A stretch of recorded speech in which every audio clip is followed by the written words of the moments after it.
করে না, তাহলে দেবতার বিপরীত কি? সুন্দর করে বলছে, আমি তাদের প্রতি ধিক্কার দিই না, কৃষ্ণ বলছেন, কিন্তু তাদেরকে অসুর জনিতে প্রবিষ্ট করিয়া আমি অসুর সৃষ্টি করিয়া দিই, ঈশ্বর ব্যতিরেকে, অর্থাৎ ঈশ্বর প্রাপ্তি তাদের পক্ষে আর সম্ভব নাই। তাহলে আজকে শ্রীকৃষ্ণ সুন্দরভাবে বলেছেন যে যখন তিনি আবির্ভূত হন, তাকে যে সমস্ত ভক্তমণ্ডলী গ্রহণ করে তারা কিন্তু সবাই হচ্ছে দেবতা, এই ঋত্বিক দেবতা নয়। আপনারা প্রত্যেকে যে যেভাবে যেখান থেকে, কেউ কথা, কেউ সাহিত্য, কেউ বাক্যে, কেউ শ্রবণে, কেউ বলে, কেউ গানে, যেভাবে সহযোগিতা করবেন প্রত্যেকেই দীপ্তিমান এবং সেই বর্ধন শক্তির সহযোগিতাকারী অন্যতম অ্যাটমের একটা সহযোগী বিন্দুর অর্গানের, অর্থাৎ আপনিও তার অংশীদার, এখানে বেশি কম নাই। আপনারা অনেকেই মনে করতে পারেন সাদা পোশাকে পরিহিত ঋত্বিক মনে হয় ভগবানের সাক্ষাৎ হবে, কিন্তু তা নয়। বিশ্বকবি রবীন্দ্রনাথ ঠাকুরের একটি ছন্দ সত্র স্পষ্ট করবে, বলছে রথযাত্রা, লোকরান্য রথযাত্রা মহা ধুমধাম, ভক্তেরা লুটিয়ে পথে করেছে প্রণাম, পথ ভাবে আমি দেব, রথ ভাবে আমি, আর মূর্তি ভাবে আমি দেব, আর হাসে অন্তর্যামী। তাহলে আজকে এই একটা অনুষ্ঠান এখানে উদযাপিত হচ্ছে। কেউ মনে করছে এই অনুষ্ঠানে আমার ভূমিকা বেশি, কেউ মনে করছে আমি খুলনা থেকে এসে অংশগ্রহণ করেছি, আমি মনে হয় সবচেয়ে বড় ভক্ত, কিন্তু তা নয়। যে ভক্ত সে কখনো বুঝতে পারে না যে আমি ভক্ত। আপনারা জানেন যুগের ইতিহাসে যে সমস্ত মহা ভক্ত অর্জুন মিশ্র, জয়দেব, মহামা সাধকের পদচরণায় সুস্পষ্ট হয়েছে। ভক্ত অর্জুন মিশ্র সারা জীবন ভগবানের সাধনা করে কিন্তু স্বয়ং নারায়ণের সাথে সাক্ষাৎ হয়েছিল তার স্ত্রী। জয়দেবের ইতিহাস পর্যালোচনা করলেও কিন্তু দেখা যায় তার স্ত্রীর সাথে স্বয়ং নারায়ণের সাক্ষাৎ হয়েছিল। তাহলে আজকে এই যে রথযাত্রা চলছে, মহা ধুমধাম চলছে, এর ভিতরে কেউ পথ মনে করছে আমি দেবতা, রথ মনে করছে আমি দেবতা, মূর্তি মনে করছে আমি দেবতা। তাহলে আজকে শ্রীকৃষ্ণের জীবনী পর্যালোচনা করলে আমরা জানতে পারি কলিযুগে ভণ্ড সাধক বা গোসাইয়ের কোনো অভাব হবে না। এ কথা কিন্তু আমাদের সৎসঙ্গের আইডিওলজির কোনো কথা নাই। এই কলিযুগ সৃষ্টি হওয়ার 125 বছর পূর্বে শ্রীকৃষ্ণ তার ভক্তদের সহায়তায় কলিযুগের বর্ণনায় ওখানে সুন্দর সুস্পষ্ট ভাষায় পঞ্চপাণ্ডবদের কথোপকথনের উত্তরে নিরূপণ করে দিয়ে গেছেন কলিযুগের অবস্থা কেমন হবে, কলিযুগে গোসাইদের অবস্থা কেমন হবে, কলিযুগে পিতা মাতারা সন্তানদের কেমন করবেন, কলিযুগে ধনাঢ্য এবং শিক্ষিত ব্যক্তিদের অবস্থা কেমন হবেন, কলিযুগে সবচেয়ে ব্রাহ্মণ দেখা যাবে কিন্তু তাতে কোনো কাজ হবে না, সব কিন্তু সুন্দরভাবে, এবং কলিযুগে কত শক্তি নিরূপণ করে স্বয়ং নারায়ণ আসবে সেটাও শাস্ত্রে লেখা লিপিবদ্ধ হয়েছে দ্বাপার যুগে। কারণ কলিযুগের অবস্থা সবচেয়ে খারাপ। আপনারা জানেন পরিপূর্ণ ধর্মের অবক্ষয় হতে হতে কলিযুগে চরম পর্যায়ে উপনীত হবে। তাই কিন্তু শ্রীকৃষ্ণ বলেছেন যে কলিযুগে স্বয়ং নারায়ণ 100% শক্তি মানে পরিপূর্ণ শক্তি তিনি ধারণ করবেন, করে অনাহত মেলস্য নিধন কল্পে তিনি আবির্ভূত হয়ে মানুষকে মুক্তির পথ দেখাবেন। এই মুক্তির পথের কথা সুন্দর করে বর্ণনা করা আছে। আজকে আপনারা জানেন যে রামচন্দ্র আর শ্রীকৃষ্ণ, এই রামচন্দ্র যখন এই পৃথিবীতে আসলেন তখন কিন্তু হরি আর যে সমস্ত ভক্তরা ওই রামকে কিন্তু কখনোই চিনতে পারেনি। এই কথাগুলো আমরা যদি সুন্দর সুস্পষ্ট ভাষায় আমাদের কর্ণ গোচরের মাধ্যমে হৃদয় মন্দিরে প্রতিষ্ঠা করে নিই, তাহলে আমাদের আর কোনোদিনও এই ধর্মসভায় আসা লাগবে না। কারণ সেই একই সত্তা বারবার আসে, আমাদের শুধু বুঝার অভাব। কারণ রামচন্দ্র যখন এই পৃথিবীতে এসে লীলা করলেন, এই লীলার এক পর্যায়ে তিনি কিন্তু বালিকে বধ করেছিলেন, আর বালিকে বধ করার পরে বীর অঙ্গদ তার পুত্র এই পিতৃ হত্যার প্রতিশোধ নিতে চেয়েছিলেন, কিন্তু সত্যজাত পুত্রের সাথে রামচন্দ্র যুদ্ধ করতে রাজি নাই। কিন্তু নাসরবাদা বীর অঙ্গদ যখন শুনতে চালেন না, তখন রামচন্দ্র কি বললেন যে তোমার পিতৃ হত্যার প্রতিশোধ তুমি অবশ্যই নিবে, কিন্তু এই যুগে হবে না। হবে কি, দাপার যুগে আমি কৃষ্ণ রূপে অবতীর্ণ হব, আর তুমি কি করবে, জরাবাদের ঘরে জন্মগ্রহণ করবে এবং হরিণ শিকারে আমাকে তুমি হত্যা করবে। এই শাস্ত্র আজকে বলছে ঠাকুর অনুকূল চন্দ্র ভগবান তার শাস্ত্রের প্রমাণ কি। এই যে রামচন্দ্রের জীবন কাহিনী এইভাবে শাস্ত্রে নিরূপণ হওয়ার পরেও 18 অক্ষ সেনাবাহিনী তারা কি এই মুসলিম খ্রিস্টান ছিল যে 18 অক্ষ সেনাবাহিনীর বিরুদ্ধে যুদ্ধ ঘোষণা করতে হয়েছিল? তখন কোন শাস্ত্রের প্রমাণ ছিল না, তখন তো সাধকের অভাব ছিল না। রামচন্দ্র হচ্ছে আদর্শ পুরুষোত্তম, আপনারা প্রত্যেকেই জানেন। আর শ্রীকৃষ্ণ আদর্শ পুরুষোত্তম হতে পারেনি। মহামতি বিশ্বদেব বলেছিল, হে কৃষ্ণ, ত্রেতা যুগে রামচন্দ্র যেভাবে ধর্মকে রক্ষা করেছে তুমি কিন্তু এই যুগে সেইভাবে রক্ষা করতে পারোনি, তুমি কূটকৌশল ছলনা অবলম্বন করেছো। তাই রামচন্দ্রকে আদর্শ পুরুষোত্তম বললেও তোমাকে কিন্তু কেউ পুরুষোত্তম বলবে না। শুধু ভক্ত সজ্জন, প্রশ্নের উত্তরে শ্রীকৃষ্ণ কি বলেছিল? রামচন্দ্র যেভাবে সাধক যোগী মনীষীদের পেয়েছিলেন, আমি কিন্তু সেইভাবে যোগী মনীষীদের পাইনি বলে আমার কূটকৌশল অবলম্বন করতে হয়েছে। এটা আমি আমার ধর্ম রক্ষার জন্য করেছি, আমার কোনো উপায় ছিল না। কিন্তু তখন ভক্তগণ জিজ্ঞাসা করলেন, আপনি এই যুগে তাই হিমশিম খেয়ে গেলেন, কিন্তু কলিযুগের অবস্থা তো চরম পর্যায়ে উপনীত হবে, আপনি কি করবেন? তখন তিনি স্পষ্ট করে ঘোষণা দিলেন, আমি আবার আসিব, আমি আসব, কিন্তু আমি সহস্র শক্তি ধারণ করব। আর কি বললেন? আমি আসব, কিন্তু আমার নাম কৃষ্ণ হবে না, কি হবে? অনুকূল হবে। আমি অনুকূল রূপে আসিব। সেটা ভাগবতে কিভাবে লিখিত হলো যে তখন ধর্মের ত্রাণ করিবার তরে শতগুণে নারায়ণ অবনী ভিতরে। তখন ধর্মের ত্রাণ করিবার তরে শতগুণে নারায়ণ অবনী ভিতরে কল্কি রূপে অবতার হবে পূর্ণ দেব নারায়ণ। ব্রাহ্মণের শিরোমণি বিষ্ণু যশ নাম, সম্বলপুরে তথা মনোহর গ্রাম। দিল্লির সম্রাট আকবরের পুত্র মানসিংহ পুত্র হিম্মত খা যখন হিমায়তপুরে কুটি স্থাপন করে, ওই তার হিম্মত খান নাম অনুসারে ওই সম্বলপুরের পরিবর্তে ওই হিমায়তপুর নাম দান করেন। আজকে সেই সম্বলপুরে ব্রাহ্মণের ঘরে শতগুণ ধারণ করে ঠাকুর অনুকূল চন্দ্র অবতীর্ণ হয়েছেন। আজকে সবচেয়ে বড় কথা, শ্রীকৃষ্ণের জীবন দর্শন যখন আমরা বুঝতে পারিনি, তখন তিনি বিভিন্নভাবে প্রতিহত হয়েছেন। তিনি কখনো এই কুরুক্ষেত্রের ময়দানে অসংখ্য মানুষকে হত্যা করতে চায়নি, তার বিভিন্ন প্রমাণ পত্র রয়েছে। এবং তিনি যে বাণী শেষে উচ্চারণ করলেন যে যখন ধর্মের গ্লানি হয় আর অধর্ম বেড়ে যায়, তখন তিনি সাধুদের রক্ষা করেন আর পাপীদেরকে হত্যা করেন।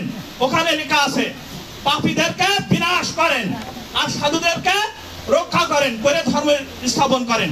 কিন্তু ঠাকুর অনুকূল চন্দ্র এ যুগে এসে তিনি একটু ঘুরে দিলেন যে ধর্ম যখন বিপাক বাহনে ব্যর্থ হতে হয়, পুরন পুরুষ তখনই আসেন, পাপী পরিত্রাণ হয়।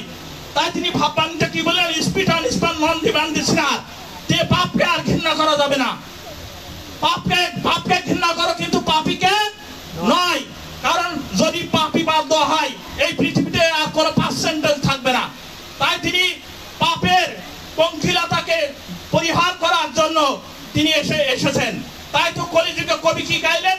অহল্যা যদি মুক্তি লবে আর মা মেরি হতে পারে দেবী, তোমরাও কেন হবে না পূজ্য বিমাল সত্যসেবী। তাহলে আজকে ম্যারি ম্যাগডালিন তিনি বিশাল বেশ্যা ছিলেন, কিন্তু ক্রাইস্টকে ভালোবেসে তিনি বিশ্বের শ্রেষ্ঠ প্রণাম্য শালিকা হয়ে গেলেন। তাহলে বুদ্ধদেবকে ভালোবেসে সেনারা আম্রপালি বিশ্ববিখ্যাত হয়ে গেলেন। আর রত্নাকার ছিল দস্যু, রামচন্দ্রের রাম নাম করে তিনি বাল্মীকি হয়ে উঠেছিলেন। আজকে ঠাকুর, তাই শ্রীকৃষ্ণ কি বলছেন? দুরাচারীও অতি যত্ন আমার ভজন, ধর্ম আত্মা হয়ে শীঘ্র পায় শান্তি ধন। জানিবে একথা ধনঞ্জয় নিশ্চয়, আমার ভক্ত কখনো বিনষ্ট না হয়। তাহলে আজকে আমাদের ঠাকুর অনুকূল চন্দ্র কি বললেন, পৃথিবীতে এমন কোন পাপ জন্মায়নি যে আমাকে অনুসরণ করলে সেই পাপ স্খলন বা বিনষ্ট হয় না। এমন কোন পাপ ঠাকুর বললেন এই পৃথিবীতে জন্মায়নি, ব্রহ্ম হত্যা পর্যন্ত। কারণ ব্রহ্মকে হত্যা করেছিল কি রাজারাবাদ, তাদের এখন রক্ষা হবে। আপনারা জানেন সত্যচরিতা দাপার কলি এই 4 যুগ পর পর 100% শক্তি নিয়ে অবতার অবতীর্ণ হয়। সারদা দেবী সুন্দর করে বলেছেন যে ঠাকুর বলেছেন, অর্থাৎ রামকৃষ্ণ দেবের কথা বলেছেন, ঠাকুর বলেছেন এবার তিনি আসবেন।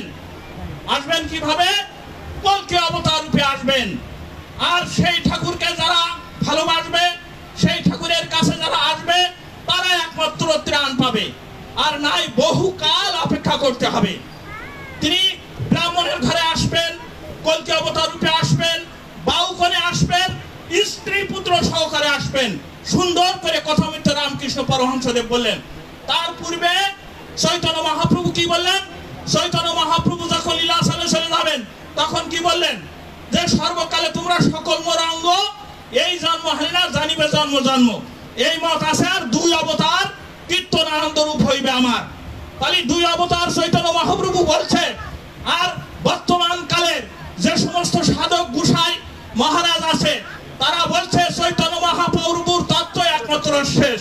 তাই ধর্ম, কৃষ্টি ও সাহিত্য ঐতিহ্য নিয়ে আমাদেরকে ধ্বংস করে দেওয়ার প্রক্রিয়া চলছে।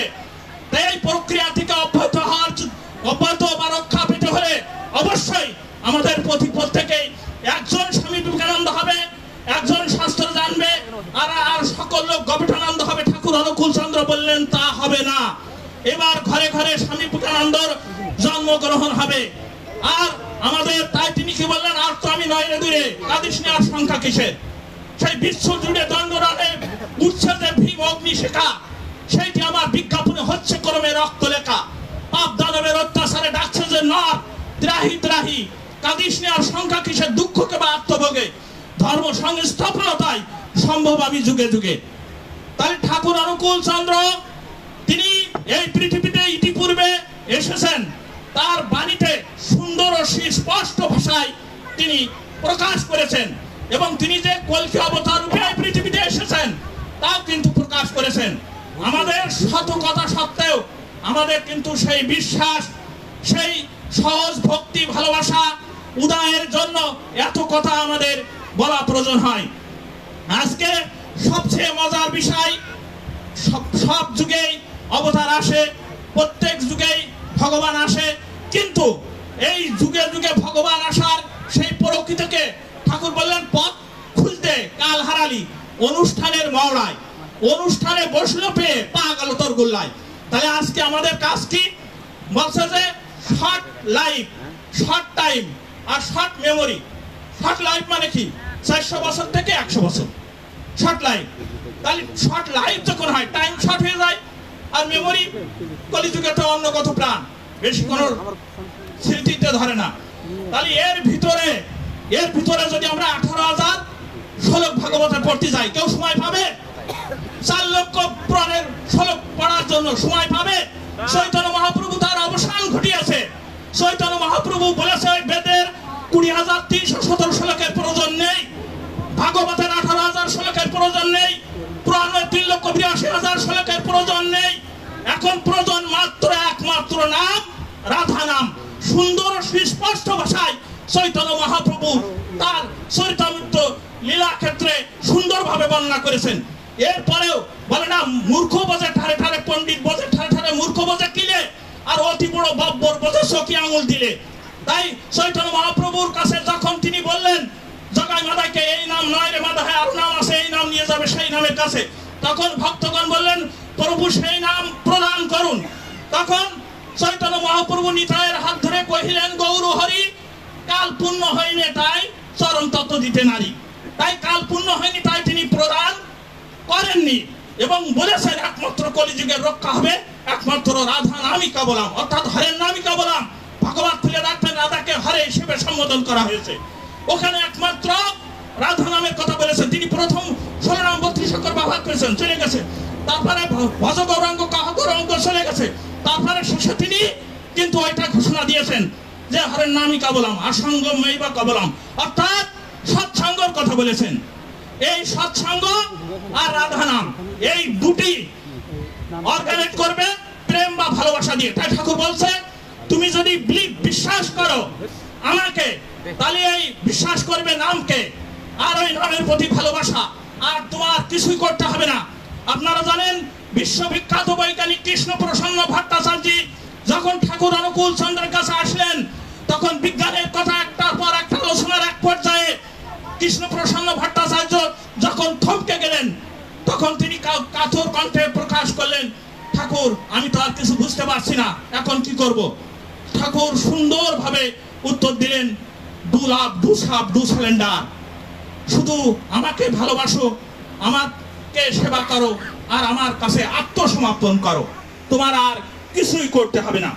তাহলে আজকে এটা তো কৃষ্ণ প্রসন্ন ভট্টাচার্যের কথা নয়, এটা সমগ্র পৃথিবীর মানুষের জন্য, যে দু লাভ মানে তাকে ভালোবাসো, দু সাপ তাকে সেবা করো, তাহলে দু সিলিন্ডার তাকে আত্মসমর্পণ করে তাকে ভালোবাসো এবং সেবা করো। তাহলে আজকে লাভ লট লট সাপ ডু ফর লট, অর্থাৎ ঈশ্বরকে ভালোবাসো, ঈশ্বরের জন্য করো, এই ছাড়া আমাদের you are only for God. তাহলে এই প্রসঙ্গে ঠাকুর অনুকূল চন্দ্র বলেছেন যে অর্থ মান যশ ইত্যাদি পাওয়ার আশায় আমাকে ঠাকুর সাজিয়ে ভক্ত হও না, সাবধান হও, ঠকবে। তোমার ঠাকুরত্ব না জাগলে কেউ তোমার কেন্দ্র নয়, ঠাকুর নয়, ফাঁকি দিলেই পেতে হবে তা। অর্থাৎ তিনি কি বললেন যে অর্থ মান যশ ইত্যাদি পাওয়ার আশায় আমাকে ঠাকুর সাজানো যাবে না। তাই তো রজনীকান্তর একটা কবিতা আছে না, যে ওরা সাহিত্যে জানে না দয়াময়, চাহে ধন জন আয়ু আরোগ্য বিজয়, প্রেমের সিন্ধু কুলে বসিয়া মনের ভুলে এক বিন্দু প্রেম বাড়ি মুখে নাই লয়, ওরা সাহিত্যে জানে না দয়াময়, চাহে ধন জন আয়ু আরোগ্য বিজয়। আজকে আমরা ঠাকুর অনুকূল চন্দ্র, একটা বিষয়, আমরা যদি ঠাকুর অনুকূল চন্দ্রকে গ্রহণ করি, ঠাকুর অনুকূল চন্দ্রকে ভালোবাসি, ঠাকুর অনুকূল চন্দ্রের জন্য জীবন উৎসর্গ করি, ঠাকুর কি বললেন, যে কেউ প্রেমের জন্য জীবন দান করে সে প্রেমের জীবন লাভ করে।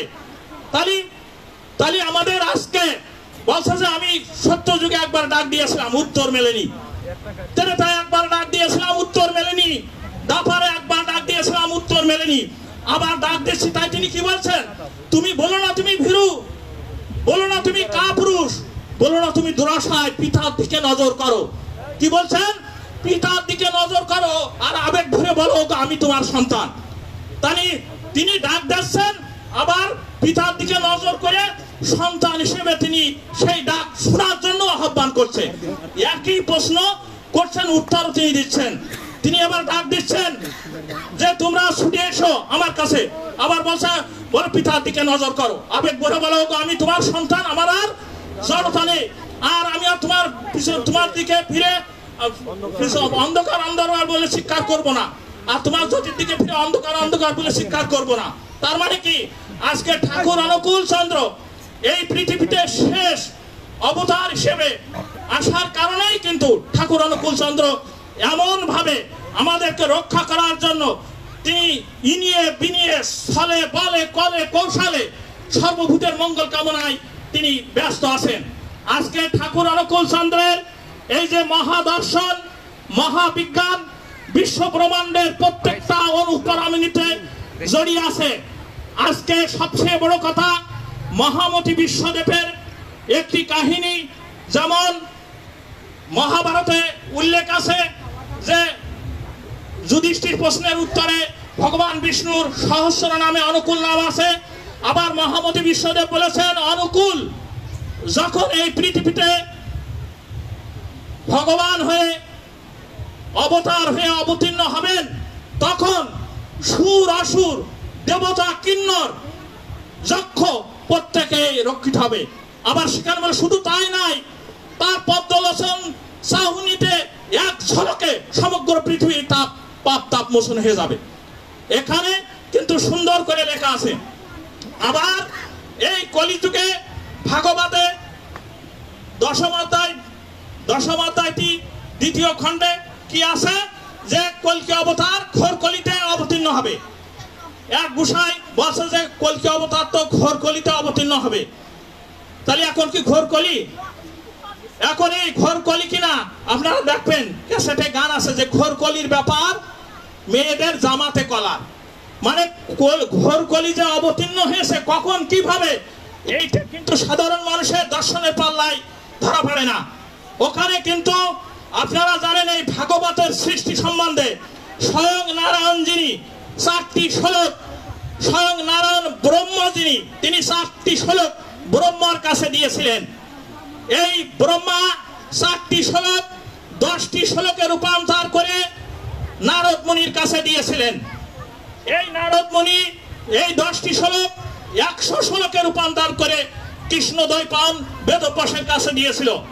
এই বেদব্যাস 18,000 শ্লোক রূপান্তর করে ভাগবত রচনা করেছিলেন।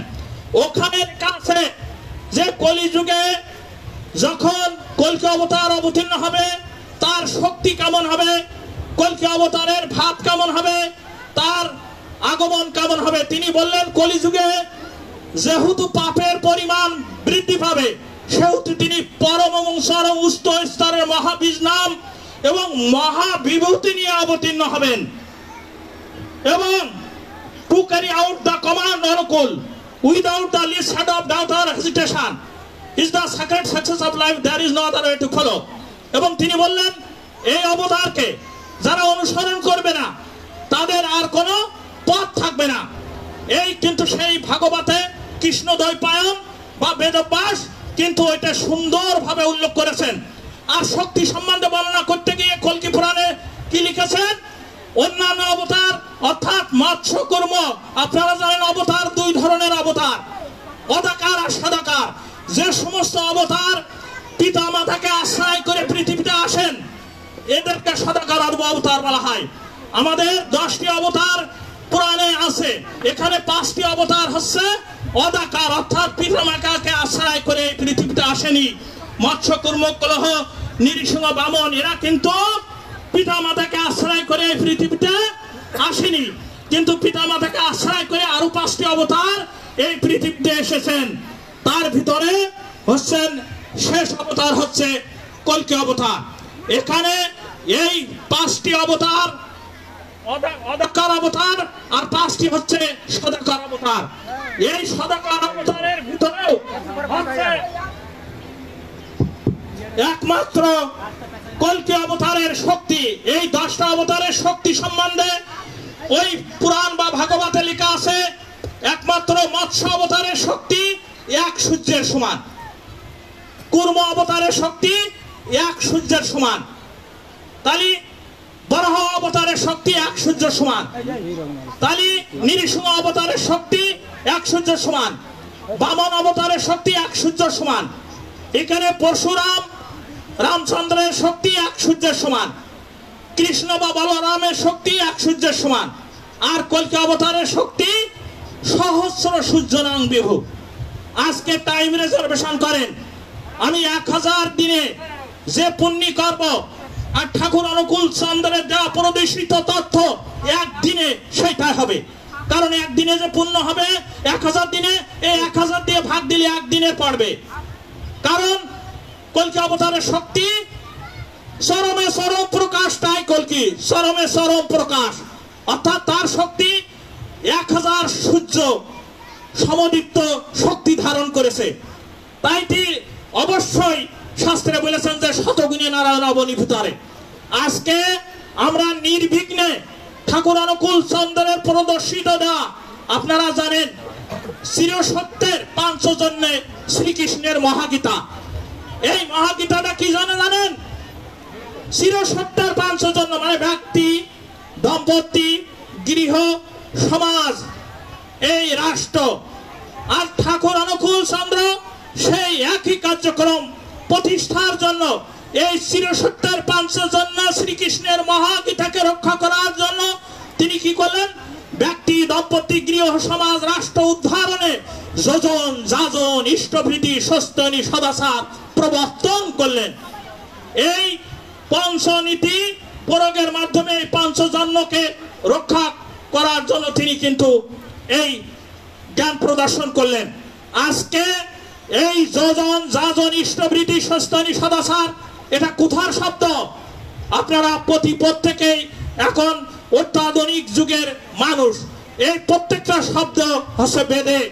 ওখানে বেদে সুস্পষ্ট করে লেখা আছে যে এই পঞ্চ দ্বারাই, এই পঞ্চজন্য, এই পঞ্চনীতি প্রয়োগ করবেন মহাকল্কি অবতার। এই মহাকল্কি অবতার এসে যে প্রথা চালু করবেন সেই সঙ্গের নাম ওখানে লেখা আছে সৎসঙ্গ। আর লেখা আছে এর পুরোহিত হবেন ঋত্বিক এবং যজন যাজন ইষ্টবৃত্তি সস্তানি সদাচার। ওই বেদে কিন্তু এই পঞ্চনীতি, এই পঞ্চ আহ্বান বেদে সুন্দর করে লেখা আছে। আর বেদে এইটা সাবমিট করবেন কল্কি অবতার, সেখানেও কিন্তু সুন্দর করে লেখা আছে। আর তারপর পুরোহিত হবেন ঋত্বিক, মেসেঞ্জার অফ দি লর্ড, অর্থাৎ প্রভুর বার্তাবাহী। তাই তো এদিনকে আলোচনা করছিলাম যে স্বয়ং নারায়ণ বেদ থেকে যে বেদ রচিত করেছেন মনি ঋষিদের জ্ঞানের মাধ্যমে। আর বেদের প্রথম শব্দ উচ্চারিত হয়েছে ঋত্বিক। আর সেখানে সুন্দর করে লেখা আছে ঋত্বিক যজমানের কর্ম বিশেষই হবে এই পৃথিবীর একমাত্র যজ্ঞ। আর সেই যজ্ঞ ধুমে হবে মেঘ, আর মেঘ থেকে হবে বাড়ি বা বৃষ্টি, আর এই বৃষ্টি থেকে হবে শস্য দানা। যেহেতু দেবতারা সংবর্ধিত করিয়া শস্য দানা উৎপাদন করিয়া থাকেন। আর এই শস্য দানা গ্রহণের মাধ্যমে সমগ্র জাতির ভিতরে কি এনার্জি শক্তি হবে কের মাধ্যমে? রক্তকণিকার মাধ্যমে। এই রক্তকণিকার বিশুদ্ধতার রূপ হচ্ছে শুক্রকীট। এই শুক্রকীটের মাধ্যমে জীব জগতের সৃষ্টি। তাহলে আজকে হুতা কিনা? হুতা হচ্ছে ঋত্বিক। তাই তো রবীন্দ্রনাথ ঠাকুরের সেই কাহিনী নরকবাস কবিতায় সুন্দর করে লিখেছেন যে ভগবান যতকাল ঋত্বিকের আছে পাপ ভোগ, তার সাথে কর মরে যোগ, নরকের সহবাসে দাও অনুমতি, ধর্ম মহান গৌরবে হয়েছে হেনুপতি। ক্ষান্ত হও কহিন আর পুণ্য মরা বহু পাপে, কিন্তু রে ঋত্বিক নেপথ্য কোথা যাও মহারাজ, দেবলোকে ঘন অন্ধকার দেখিতে না পাই কিছু, হেতা ক্ষণকাল রাখো তব স্বর্গপাত। এটা ওদের শোনা যায় ঋত্বিক। আজকে এই ঋত্বিক প্রথা, এই ঋত্বিক শব্দ বেদ কর্তৃক উদ্ভূত। আজকে আপনারা জানেন প্রথম আমলে যখন এই পুরুষোত্তম ধ্বনি উচ্চারণ হয়, প্রত্যেক মানুষের ভিতরে আমরা নিজেরা দেখেছি, আমাদের অঞ্চলে দেখেছি, আমরা যখন বন্দে পুরুষোত্তম ধ্বনি দিই, উপস্থিত অন্যান্য মতাদর্শ এই সনাতন বা আর্যের, তারা বলে ওই বন্দে ৭৫ মন ধর্ম আমরা বুঝতে পারবো না। বন্দে ৭৫ মন, অর্থাৎ আজকে আমাদের সেই আদর্শ পুরুষোত্তম রামচন্দ্র শ্রীকৃষ্ণর গীতায় সৎসঙ্গের অনুকরণে পুরুষোত্তমের বিশাল একটা অধ্যায় আছে। সেই পুরুষোত্তম মানে কি সেটা সুন্দর করে শ্রীকৃষ্ণ মানুষের বুঝিয়ে দিয়েছেন। অনাহত কলির যুগকে মুক্তির জন্য সেই পুরুষোত্তম কল্কি অবতার আসবেন, তার জন্য একটি যোগ সৃষ্টি করেছেন। সেই যোগটার নাম পুরুষোত্তম। আর এই পুরুষোত্তমের উদ্ভূত শব্দ কোথা থেকে সেখানে সুন্দর করে লিখেছে কি যে আমি ক্ষরের অতীত আর অক্ষরতে উত্তম, তাই লোক ব্যবহার বেদে পুরুষোত্তম বলিয়া খ্যাত। পুরুষোত্তম শব্দ কোথার? আজকে যদি শ্রীকৃষ্ণের গীতা আমরা পড়ি, তাহলে গীতায় আছে পুরুষোত্তম। আর সেখানে গীতায় কৃষ্ণ কি বলছে যে বেদে পুরুষোত্তম রূপে খ্যাত, লোক ব্যবহার বেদে পুরুষোত্তম রূপে খ্যাত। আর এই পুরুষোত্তম রূপে যখন প্রেরিত আসেন, যখন আরো লিখেছেন, যখন এই প্রেরিত আসেন, যে ব্যক্তি তাকে পুরুষোত্তম রূপে জানিতে পারে সেই জীবের আর কোনো কর্ম থাকে না, তার সেই পরপ্রাপ্তি হয়। পরপ্রাপ্তি চরম সমন্বয়, অর্থাৎ গতির ভর্তা। আপনারা জানেন যে যুগে যিনি আসেন তিনি হচ্ছেন সেই নারায়ণের পরাবেদা। তা আজকে ঠাকুর অনুকূল চন্দ্র, আপনারা জানেন সৃষ্টিকর্তারা স্রষ্টা যখন নারায়ণ আসেন, স্বয়ং মানে শতপথে ব্রাহ্মণে আছে যে স্বয়ং নারায়ণ অনন্ত শয্যায় শায়িত আছেন, তার নাভিদেশ থেকে ব্রহ্মা বিষ্ণু মহেশ্বরের জন্ম। আর এই ব্রহ্মা সৃষ্টি করেছেন এই বিশ্বব্রহ্মাণ্ডের একটি ছাপাত। এই ধরনের একটি ছাপাত আর একটি বিশ্বব্রহ্মাণ্ড, এই ধরনের অনন্ত কোটি বিশ্বব্রহ্মাণ্ডের সংবাদ ঠাকুর অনুকূল চন্দ্র দিয়েছেন। আপনারা জানেন এই পৃথিবী নামক গ্রহের জন্য ঠাকুর অনুকূল চন্দ্র আসেনি, তিনি ধারণা দিয়েছেন এই পৃথিবীটা সৌরজগতের মধ্যে একটি অংশ মাত্র। অর্থাৎ সৌরজগতের কাছে এই পৃথিবীটা একটা বালিকণার মতো। তাহলে পৃথিবী কতটুক? আর বলছে লক্ষ লক্ষ সৌরজগৎ মিলে তৈরি হয় একটা ছাপা। তাহলে আর লক্ষ লক্ষ ছাপাত মিলে তৈরি হয় একটা বিশ্ব ব্রহ্মাণ্ড। ঠাকুর বলছেন এইরকম অনন্ত কোটি বিশ্ব ব্রহ্মাণ্ড আমি নোকে দর্পণে দেখি। যখন 1912 সালে না 13 সালে টাইটানিক জাহাজ ডুবে গেল, ভক্তগণের মনে যখন আকাঙ্ক্ষা যে ঠাকুর অনুকূল চন্দ্র পাবনা থেকে কিভাবে সেই টাইটানিক জাহাজ আটলান্টিক মহাসাগরে নিমজ্জিত হলো সেটা বুঝতে পারলেন, তখন কিন্তু ঠাকুর অনুকূল চন্দ্র ভক্তদের ওই দর্শন উপস্থাপন করে তিনি নিজের আমলি নির্দেশ করে বললেন যে বিশ্ব ব্রহ্মাণ্ড আমার এই নখে দর্পণে। অর্থাৎ ঠাকুর অনুকূল চন্দ্র মহামতি বিশ্বদেব বলছে না সুর আসুর দেবতা প্রত্যেকেই রক্ষিত হবে। এই শুধু মানুষের জন্য তিনি আসেননি, তিনি বলছেন আমি যা আস্তে আস্তে বলেছি তোমরা জোরে জোরে বলো, আর আমি যেটা জোরে জোরে বলেছি তোমরা ঘরের মটকায় দাঁড়িয়ে ঘোষণা দাও। কি দাও? যে এই ঘোষণা বার্তা ঠাকুর বলছেন একটা পিপিলিকারও যেন জানতে বাদ না থাকে। তাহলে তিনি সমগ্র বিশ্ব ব্রহ্মাণ্ডের প্রতিটা জীবের জন্য তিনি অবতীর্ণ হয়েছেন। আর বেদে সুন্দর করে লেখা আছে কল্কি অবতার যখন আসবে তখন কিন্তু তাকে চিনতে পারার মতো লোকের সংখ্যা কম হবে, একটু সময় লাগবে কল্কি অবতারের আত্মপরিচয় বুঝতে। আজকে ঠাকুর অনুকূল চন্দ্রের এই দর্শন এই বিজ্ঞান কতিপয় ব্যক্তির কাছে ধরা পড়লেও সময়ের প্রয়োজনে সময়ের বিবর্তনে সমগ্র বিশ্ব ব্রহ্মাণ্ডের প্রতিটা অনুপ্রাসপথ থেকে রান্নাঘর পর্যন্ত উপনীত হবে ঠাকুর অনুকূল চন্দ্র। তিনি কলকাতায় হত্তিকা বাগানে বসে আছেন ভক্তদের পরিবেষ্টিত করে, সেখানে ভক্তমণ্ডলীরা ঠাকুর অনুকূল চন্দ্রের বিভিন্ন কথা শুনছেন। হঠাৎ করে ভাব গম্ভীর স্বরে ঠাকুর অনুকূল চন্দ্র বলে উঠলেন এই বিশ্বে আছে যত নগরাদি গ্রাম সব প্রসার হবে মোর ফেইত নাম, ফেইত নাম। অর্থাৎ যখন তখন ভক্তমণ্ডলীরা বললেন ঠাকুর এই পৃথিবীর সব জায়গায় এই সত্য নাম প্রসার কি সম্ভব? তিনি বললেন পরম আমি যখন বলেই ফেলেছি পরম পিতা সেটা করবেনি। তাহলে আজকে ঠাকুর অনুকূল চন্দ্রের এই প্রদর্শিত দর্শন সমগ্র বিশ্ব ব্রহ্মাণ্ডের জন্য।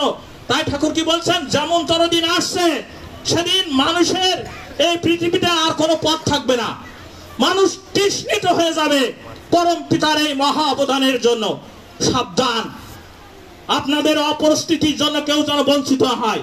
তাহলে আজকে বলছে দুনিয়ার সামনে এমন সর্বনাশ আসছে যার তুলনায় এই যুদ্ধ লক্ষ্যায় কিছুই নাই। গতিক দেখে মনে হয় মানুষের মনুষ্যত্বর মূল বুনিয়াদ পর্যন্ত লোপ পেয়ে যেতে পারে। তাই কি বললেন শিক্ষা দীক্ষা বিবাহ এই তিনটে জিনিস ঠিক করে দেন আপনারা। তাহলে আজকে ঠাকুর অনুকূল চন্দ্র এ যুগের মহাকল্কি অবতার ঠাকুর অনুকূল চন্দ্রের এ যুগের শাস্ত্রসম্মত পুরুষোত্তম ভগবান আপনারা প্রত্যেকেই যখন অবগত হয়েছেন, আর যারা লেখাপড়া জানেন বই পুস্তক পড়তে পারেন তারা অবশ্যই বই পুস্তকের মাধ্যমেই সিদ্ধান্ত আসবেন। অবশ্যই আমাদের আর চিন্তা করার সময় নেই। ঠাকুর বলছে সময় কিন্তু রয় না বসে, চলছে কেবল অবিরাল, করণীয় যায় এক্ষুনি কার, ভবিষ্যতে যদি চায় সুফল। আজকে ঠাকুর অনুকূল চন্দ্রের পরিশেষে ঠাকুর অনুকূল চন্দ্রের এই আবির্ভাব ঠাকুর অনুকূল চন্দ্র 1295 সালে 30শে ভাদ্র অজারাক্ষত পল্লী হিমায়তপুরে জন্মগ্রহণ করেছিলেন 7টা 5 মিনিটে। সেই সময়টা ছিল নবমী তিথি। আপনারা জানেন ঠাকুর অনুকূল চন্দ্রের এই অশব্দর মূলেও কারণ এই তিনি স্বরবর্ণের প্রথম অক্ষরকে আশ্রয় করেছেন। আপনারা জানেন স্বরবর্ণের অক্ষর বাদে ব্যঞ্জন বর্ণ কখনো উচ্চারণ হতে পারে না। শুধু তাই নয়, শ্রীকৃষ্ণ অষ্টমী তিথিতে জন্মগ্রহণ করেছিল, ঠাকুর অনুকূল চন্দ্র নবমী তিথিতে জন্মগ্রহণ করেছে। আপনারা জানেন সংখ্যার ভিতরে সবচেয়ে বৃহত্তম সংখ্যা হচ্ছে 9। ঠাকুর অনুকূল চন্দ্র যখন সেই ভোরের সেই মুসলমান মায়েদের মুয়াজ্জিনের আজানের ধ্বনি সুর শোনা যায়, হিন্দুদের ঘর থেকে হরিবল হরিবল স্বর শোনা যায়, তখন ঠাকুর অনুকূল চন্দ্র অবতীর্ণ হলেন। আর দেবতারা লোক চক্ষুর অন্তরাল থেকে গিয়ে উঠলেন যে কেন ঘুমাও, কারণ কি হেতু জগতে এলে, কে তুমি তা ভুলে গেলে, দেখো ভেবে নয় হয়ে সচেতন, ধনে জনে মেতে রইলে ভূতের বেগার খেটে বলে কবুকু দেখেছে ভেবে, শেষ গতি কিবা হবে। পুণ্যতত্ত্ব মহাবীর অনুকূল এসেছে ধরাধামে, কর অন্বেষণ কর অন্বেষণ কর অন্বেষণ। তাই বিশ্বকবি রবীন্দ্রনাথ ঠাকুর তার সুপ্রভাত কবিতায়, তার আগমন কবিতায় গেয়ে উঠলেন কি, তখনও রাত আধার আসে বেজে উঠলো ভেরি, কে ফুকারে জাগো সবার আয় করোনা দেরি। পক্ষ পরে আমরা দুই হাত ধরে চেপে উঠি ভয়ে, দুই একজনে কহে রাজার ধর জাহেরি। আমরা তখন বলে উঠি আর তবে নাই দেরি, কোথায় আলো কোথায় মালা কোথায় আয়োজন, রাজা আমার দেশে এলো কোথায় সিংহাসন। বজ্র ডাকে শূন্য তলে বিদ্যুতারি ঝিলিক ঝালে, শূন্য শয়ন ছেনে এনে আঙ্গিনা তোর সাজা, ঝড়ের সাথে হঠাৎ এলে দুঃখ রাখে রাজা। সুধী ভক্ত সজ্জন, ঠাকুর অনুকূল চন্দ্রের প্রদর্শিত পঞ্চনীতির একটি নীতি হচ্ছে ইষ্টভীতি। আপনারা ইতিপূর্বে এই ইষ্টভীতির সম্পর্কে বিশ্বকবি রবীন্দ্রনাথ ঠাকুরের তথ্য আপনারা বুঝতে পেরেছেন, জানতে পেরেছেন। কিন্তু বিদ্রোহ কবি কাজী নজরুল ইসলাম এই পৃথিবীতে ঘোষণা করেছেন যে এই কল্কি অবতার আমাতে এসেছে। তিনি বলেছেন, হেসনা বন্ধু কে জানে কাহার আদি অন্তকে পাই তার দিশা, আমাতে এসেছে কল্কি কাউকে কাউর ভিতরে এসেছে মেয়ে দিশা। এই কল্কি অবতার এসেছেন বিদ্রোহ কবি কাজী নজরুল ইসলাম সুন্দর করে তার জীবনে যেমন বিশ্বকবি রবীন্দ্রনাথ ঠাকুর ঋত্বিকের সাথে যোগ দিতে চেয়েছেন, তদ্রূপ সেই বিদ্রোহ কবি কাজী নজরুল ইসলাম নিজের জীবনে কল্কিকে অনুসরণ করেছেন। তার কবিতায় সুন্দর করে স্পষ্ট করে তিনি সর্বশেষে ইষ্টভীতি প্রসঙ্গে একটি রাজভিখারী কবিতা উপস্থাপন করেছেন। এই কবিতার মাধ্যমে আমি আজকে অনুষ্ঠানের সমাপনী বক্তব্য এখানে শেষ করতে চাই। তিনি বলেছেন, এই রাজভিখারী কবিতায় বলেছেন কি, কোন ঘর ছাড়া বিভাগের বাসি শুনে উঠেছিলি জাগি, ওগো চির বৈরাগী, দাঁড়ালে ধুলায় তব কাঞ্চন কোমল কানন তাগি, ওগো চির বৈরাগী, ছিলে ঘুম ঘরে রাজার দুলাল, জানিতে না কে সে পথের কাঙাল, ফেরে পথে পথে ক্ষুধা তুহুর সাথে ক্ষুধার অন্ন মাগি, তুমি সুধার দেবতা, ক্ষুধা ক্ষুধা বলে কাঁদিয়া উঠলি জেগে, ওগো চির বৈরাগী, আঙিয়া তোমার নীলে বেদনার গৌরিক রঙে রঙে, মোহ ঘুম পরি উঠিল শিউরি চমকিয়া ঘুম ভেঙে, জাগিয়া প্রভাতে হেরে পূর্বাসী, রাজা দারে দারে ফেরে উপবাসী, সোনার অঙ্গ পথের ধুলায় বেদনার দাগিয়ে দাগি, কে গো নারায়ণ নবরূপে এলে নিখিল বেদনা ভেগি, চির বৈরাগী দেহি ভবতী ভিষ্কাং বলে দাঁড়ালে রাজ ভিখারি, খুলিল না দ্বার পেলে না ভিক্ষা, দারে দারে ভাই দাঁড়ি, বলিলে দেবে না লহত অবদান, ভিক্ষা পুণ্য আমার এই প্রাণ, দিল না ভিক্ষা নিল না কাদান, ফিরিয়া চলিল যোগী, যে জীবন কেহ লইল না তাহা মৃত্যু লইল মাগি। যা দিলাম রাজ ভিখারীরা তা শূন্য হয়ে ফিরল ফিরে, তখন কাঁদি চোখের জলে দুটি নয়ন ভরে, তোমায় কেন দেইনি আমি সকল শূন্য করে, অনুকূল সদা বিভু পদ্মনা মনসু মনোপ্রভু, মুই সেই মুই সেই মুই সেই। আজকে জঙ্গলিপাড়া গ্রামে আয়োজিত এই সৎসঙ্গ অনুষ্ঠানে এই উত্তরবঙ্গের মহামতি স্নেহময়ী দাদা মায়েরা এবং উপস্থিত বিভিন্ন অঞ্চল থেকে আগত পণ্ডিত বর্গ প্রত্যেকের অনুপস্থিত সকলের শান্তি স্বস্তি কামনা করে আপনাদের পদতলে প্রণাম জ্ঞাপন করে এখানে শেষ করছি। বন্দে পুরুষোত্তমম।